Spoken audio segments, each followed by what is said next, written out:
Buenos días, estimados estudiantes. El día de hoy vamos a tocar el tema 5 del curso de Historia Universal.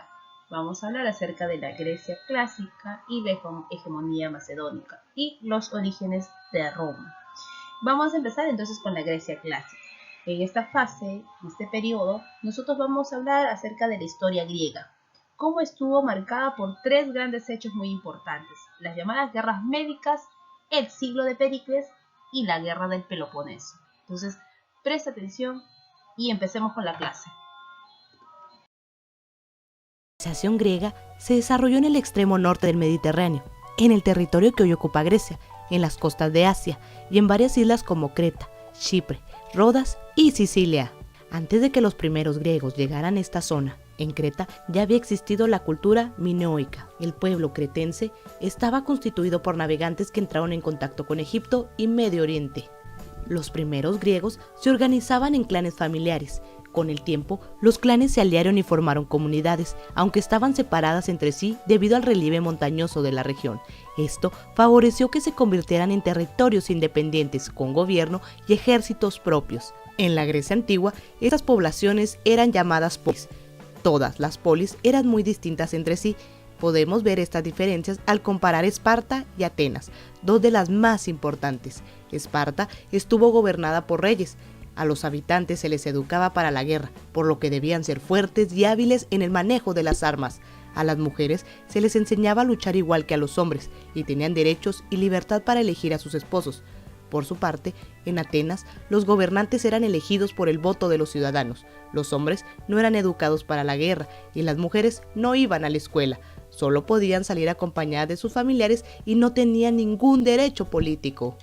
Aunque las ciudades-estado eran independientes y continuamente se enfrentaban, también se unían cuando eran atacadas por enemigos comunes, como el Imperio Persa. Esta cultura es reconocida por ser politeísta, es decir, por adorar y tener en alta estima diferentes dioses. Por otro lado, sus deidades eran representadas con forma humana, las cuales conservaban la juventud y eran inmortales.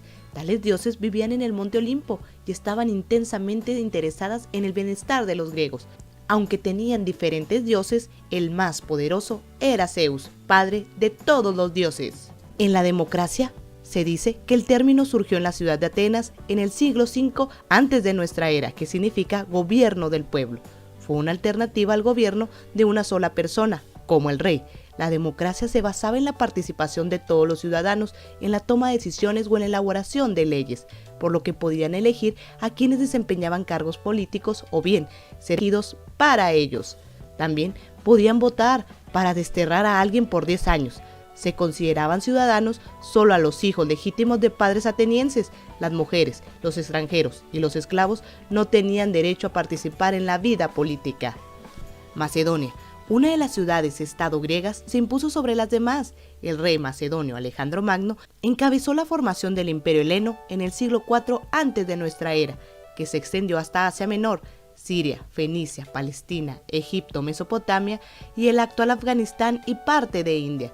El imperio se dividió en varios reinos tras la muerte de Alejandro Magno, pero la influencia griega perduró varios siglos y dio lugar a la civilización helenística, la cual favoreció la difusión de la lengua, la religión, la filosofía, el arte y el sistema político griegos en la región oriental del Mediterráneo.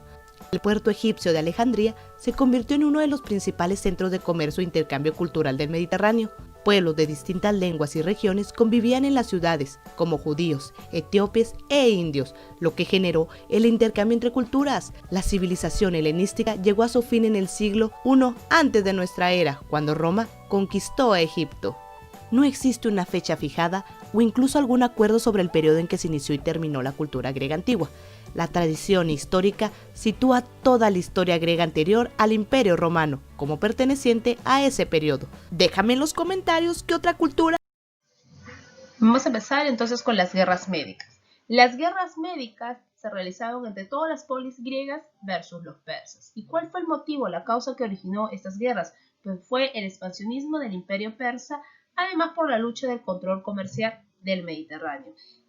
Estas guerras médicas se van a realizar en tres etapas. La primera guerra médica se va a dar entre Darío I persa y el rey macedonio, y el rey griego Milciades. Milciades va a derrotar a los persas en la batalla de Maratón. Luego se realiza una segunda guerra médica contra, en este caso, Jerjes, que es rey persa, emperador persa, junto con Leonidas, rey espartano. En esta batalla, ¿qué es lo que va a definir? Pues Leonidas es derrotado en la batalla de Termópilas y Jerjes avanza y saquea e incendia todo Atenas. En la tercera guerra médica se va a dar entre el emperador persa Antajerjes contra los griegos Simón, estratega ateniense. Esto se va a establecer en este caso, en esta tercera guerra médica, la conferencia de Delos, que va a estar al liderazgo de Atenas, quien va a enfrentarse a los persas y va a lograr, bajo las estrategias de Simón, derrotar a los persas. Es por ello que se va a firmar la paz de Calias o Simón, donde se reconocía la independencia de las colonias helenas en Asia Menor y la soberanía sobre el mar Egeo. Como consecuencia de esta guerra médica, ¿qué es lo que trajo? ¿Quién ganó aquí en este caso? ¿Qué polis? Atenas. Esto trajo como consecuencia la hegemonía ateniense en el mundo griego y sobre todo la consolidación del sistema democrático ateniense y el esplendor cultural ateniense con el ciclo de Pericles. Vamos a hablar entonces de la guerra del Peloponeso. Esta guerra del Peloponeso se va a dar entre las dos polis más importantes de Grecia, entre los espartanos y los atenienses. ¿Cuál fue la causa de este enfrentamiento? Pues la rivalidad entre la democracia ateniense y la aristocracia espartana. Sobre todo también fue los intereses de Atenas por expandir sus dominios comerciales marítimos por el mar Mediterráneo. Se realizaron 3 guerras en la llamada guerra del Peloponeso. La primera, ¿en qué consiste? La primera se da la invasión espartana del Ática. Atenas se defiende, pero se desata una peste en la ciudad que cobra miles de vidas. Entre ellas muere Pericles, siendo reemplazado por el estratega Cleón. Este enfrentamiento, ¿qué es lo que trajo? La firma de la paz de Nicias, que en ambos polis deciden ya no enfrentarse más debido a esta peste. Pero luego se da una segunda batalla. En esta segunda guerra del Peloponeso, esta tregua que tenían firmados ellos, recuerda, en la paz de Nicias, se ve roto cuando Atenas envía una expedición a Sicilia para atacar Siracusa, que era una colonia espartana, al mando de Alcibiades. Este combate, se va a dar un combate llamado el combate de Cícico, quien va a obtener la victoria los atenienses. Alcibiades solicita asilo a Esparta, acusando de conspirar contra, en este caso, Alcibiades fue acusado de conspirar contra la democracia ateniense. Luego tenemos nuestra tercera batalla o nuestra tercera guerra. En este enfrentamiento, ¿qué es lo que se va a dar? La invasión espartana se va a dar a puertas en Dercelia, en puertas del Ática. Se da el combate de Notión y Arginuses. Aquí se da la victoria ateniense. Entonces, al final, en esta guerra del Peloponeso, los que salen triunfantes y los que ganan van a ser los espartanos en el combate de Egospotamos. Entonces, esto trajo como consecuencia, después de este enfrentamiento entre estas dos pólices, la debilidad. Ellos quedaron muy débiles después de este enfrentamiento, gran cantidad de pérdidas. En este caso, Esparta se volvió, prácticamente obtuvo la hegemonía de todo el mundo griego. En este caso se derrota la democracia ateniense y se establece un gobierno de los 30 tiranos. Entonces todo esto formaría parte del proceso de las guerras médicas y la guerra del Peloponeso. La hegemonía macedónica. Esta hegemonía macedónica se va a dar entre los años 338 a 323 a.C. Macedonia recuerda que se encuentra ubicado al norte de los Balcanes y su capital es Pella.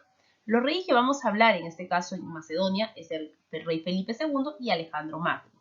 ¿Qué es lo que va a hacer Felipe II? Felipe va a reorganizar el ejército y crear la falange macedónica. Luego de someter a los tracios, enfiló sus tropas a la conquista del Helade, que era la civilización de Grecia. Demóstenes, político y orador ateniense, advirtió a los griegos sobre la expansión de los macedonios, con sus llamados discursos. Este discurso tenían el nombre de las Filípicas.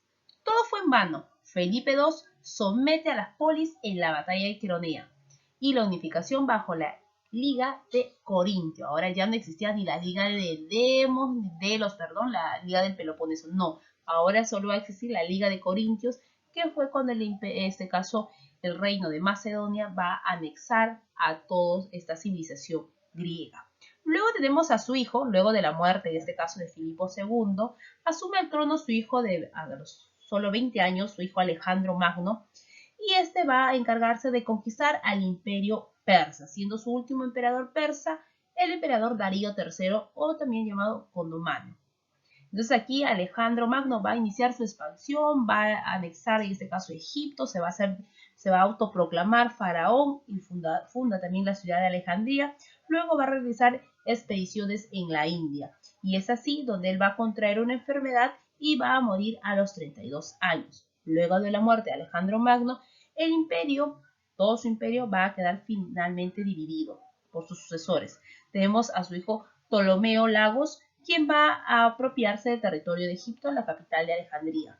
Tenemos a Seleuco Nicator, que se va a posicionar de Siria, la capital es Antioquía. Y Antígono, quien va a apoderarse del territorio de Macedonia, cuya capital es Paella. Entonces, luego de los ingresos de Macedonia, se puede concluir que se va a dar, ingresa a Macedonia, se da la máxima expansión con Alejandro Magno, se padre Filipo II y Alejandro Magno, y simplemente el imperio empieza a desintegrarse luego de la muerte de Alejandro Magno. Se desintegra y se van a dividir cada uno de sus sucesores, se divide todo ese imperio. En esta diapositiva nosotros vamos a hablar un poco acerca de la cultura griega, acerca de la arquitectura, escultura, filosofía y religión. En cuanto a la arquitectura, ellos buscaban siempre la belleza ideal por medio de las proporciones, la armonía y el equilibrio. Crearon ellos tres tipos de estilos u órdenes arquitectónicas, como cual tenemos la dórico, que era más simple, como tú puedes ver, no tiene nada de detalles. Tenemos la jónica, la de orden jónica, que tenía dos volutas, esta parte superior se llaman volutas o espirales al costado. Y la corintio, que tenía un capetil en la parte superior, como se puede ver aquí. No es esto de aquí que yo estoy señalando, la parte última de la columna, es lo que estamos viendo en nuestra imagen, que tenía un capetil completamente adornado con flores de acanto. Era mucho más recargada. A ver, en las primeras muestras arquitectónicas nosotros podemos destacar el llamado Partenón, Erecteón, el teatro de Epidaduro y el oráculo de Delfos. Ellos forman parte de la arquitectura.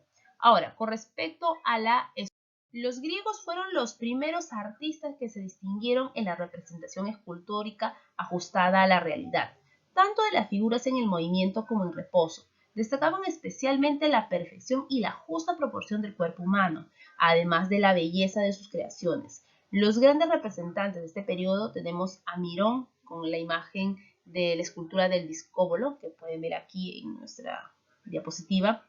Tenemos a Fidias, con sus frisos en el Partenón, y Praxíteles, que se destaca por las curvas de Praxiteliana.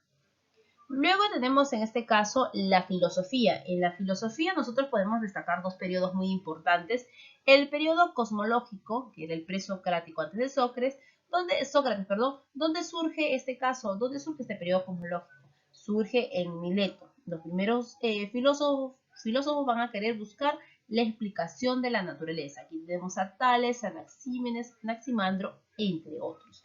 Luego tenemos el periodo antropológico o también periodo clásico. Aquí se va a desarrollar en el Ática. Y el problema fundamental es el hombre. Aquí va a destacar tus filósofos favoritos, Sócrates, Platón y Aristóteles.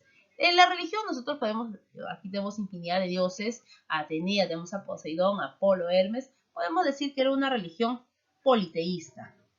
Los griegos tenían dioses nacionales y dioses locales. Estos dioses locales protegían a cada uno de sus polis.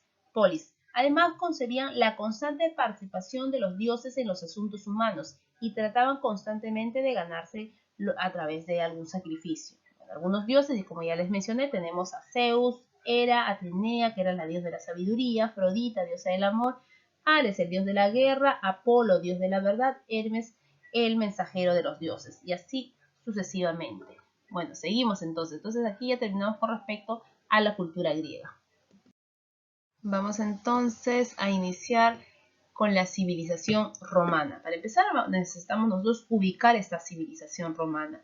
La civilización romana se ubicó en la península. ¿En qué península? Muy bien, en la península itálica, y su centro original fue la región de Lacio, a las orillas del río Tíber, superior, donde se ubica la ciudad de Roma. La urbe está rodeada por las 7 colinas, siendo la más importante Palatino y Capitolino. Sus límites son las siguientes. Por el norte tenemos a los Alpes, por el sur el mar Mediterráneo, por el sureste el mar Jónico, ¿cierto? Por el este el mar Adriático y por el oeste el mar Tirreno, destacando las islas de Córcega, Cerdeña y Sicilia. A ver, la civilización romana presenta 3 regiones. La Italia continental, que está conformada por la Galia, la Italia peninsular a lo largo de la cadena montañosa de los Apeninos, la región más meridional ocupada por los griegos, y la Italia insular, que viene de todos los archipiélagos, las islas que forman parte de esta civilización, como Córcega, Cerdeña y Sicilia. Ahora, con respecto a los orígenes, ¿cómo se da el origen a la civilización? Bueno, tenemos una explicación histórica y una mitológica. Vamos a empezar por la histórica. La histórica nos dice que en 1200 a.C., los pueblos de origen indoeuropeo desplazaron a los habitantes nativos de la región. Eran agricultores, pastores y conocidos como italiotas, entre los que figuraban los latinos y sabinos. Se establecieron ellos en la región de Italia, formando un reino independiente que luchaba entre sí por el control de tierras. En el año 900 a.C. se establecieron en la parte noreste de Italia, la actual Toscana, los etruscos, pueblo cuyo origen aún es desconocido, pero que presenta una notoria influencia oriental. Se organizaron en una confederación de ciudades, en este caso una confederación de ciudades-estado. ¿Con qué finalidad? Cada una de ellas tenía a cargo un rey. Practicaron el culto a los muertos y la adivinación por medio de la observación de aves. Ahora, de esta manera, ¿nosotros qué podemos decir? Que a finales del siglo VII a.C., los etruscos invaden Roma, dándole un nuevo impulso y esplendor a la ciudad. Se mezclaron con los latinos y les transmitieron su cultura. Ahora, con respecto a la explicación mitológica, ¿qué podemos decir? Según la tradición romana, la fundación de Roma se le atribuye a Rómulo, hacia el año de 753 a.C., en el monte Palatino, a orillas del río Tíber, en el cual estaba emparentado con un héroe troyano, Eneas, y el dios Marte, que es el dios de la guerra. Tras asesinar a su hermano Remo, se convierte en el primer rey de Roma. Los historiadores plantean que Rómulo fue el líder de un grupo de pastores latinos que llegaron al Alba y se acentuaron en la zona en el valle de Lacio. Este monte palatino fue el centro político del pueblo que asentaron cada uno en las llamadas 7 colinas. Ahora, tenemos aquí con respecto a la monarquía, nosotros sabemos que Roma tiene 3 etapas, la monarquía, tenemos luego lo que viene a ser la república y el imperio. Hoy ya solo nos vamos a centrar en la monarquía romana. En la monarquía romana nosotros podemos establecer 2 dinastías, la dinastía de los latinos y la dinastía etrusca. En los latinos destaca en este caso Rómulo, quien crea el Senado y establece una alianza con el rey. Luego tenemos el gobernante Numa Pompilio, quien reorganiza la religión romana creando la magistratura en los pontífices y en los agujeros. Luego tenemos Tulio Hostilio, que impulsa la primera expansión romana. Anco Marcio, que da desde origen sabino, fue además el iniciador de la urbanización en Roma. Luego tenemos la dinastía etrusca. Aquí tenemos a Traquino el Antiguo, quien mandó a construir un sistema de drenaje, conocido como la cloaca. Aquí tenemos luego a otro gobernante, Servio Tulio, quien va a reorganizar a la sociedad romana, dando origen a los comicios centuriados. Y por último, a Tarquino el Soberbio, quien conquistó a los Vosgos. Sin embargo, fue un tirano y siendo por fin rechazado y derrotado en el año de 509 a.C. Entonces estas dos vienen a ser las 2 dinastías de la monarquía romana, la latina y la etrusca. Bueno, y por último tenemos aquí a la sociedad romana. Tenemos una sociedad estamental, clasista. Está dividido en este caso en la cúspide. Vamos a tener nosotros a los llamados patricios, quienes son los descendientes de los primeros ciudadanos romanos. La número 2 son los llamados clientes, que es un grupo de plebeyos que se encuentran al servicio de los patricios. La número 3 vienen a ser los llamados plebeyos, que son hombres listos que al principio de la historia de Roma no podían desempeñar cargos políticos ni religiosos. Los libertos eran esclavos liberados por los servicios brindados a su amo. Y por último, la clase más oprimida, la esclavizada, que tiene en sus hombros todo el peso de la sociedad, ellos carecían de derecho, eran propiedad absoluta del amo. Claro, estos esclavos, si es que en este caso hacían un favor a su amo o eran fieles a ellos, posiblemente estos esclavos puedan conseguir su libertad. Y cuando ellos consiguen su libertad, tienen el nombre de libertos. Entonces estos vienen a ser las 5 clases sociales que se dieron en la sociedad romana.